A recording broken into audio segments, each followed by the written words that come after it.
Hello, good morning mga kalakotserang lola. At dahil po Sunday ngayon, ako po ay nagligpit-ligpit dito sa aming apartment dito sa Canada before kami po ay magsimba.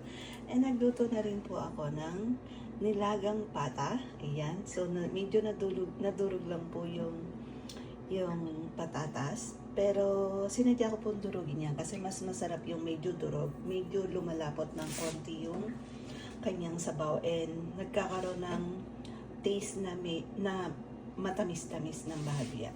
So, nagluto rin po ako ng toge. Meron po kasi akong gulay dito. Meron akong leftover na gulay para dun sa pansit.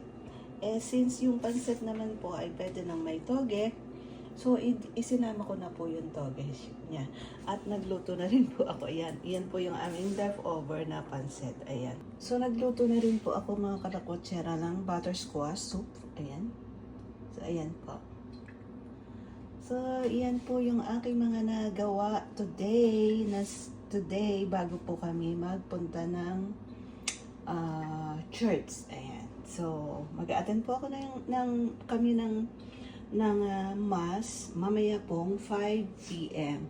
That is last mass for Sunday. Okay, mga kalakotserong lola, thank you and God bless sa inyong panonood ng aking mga video.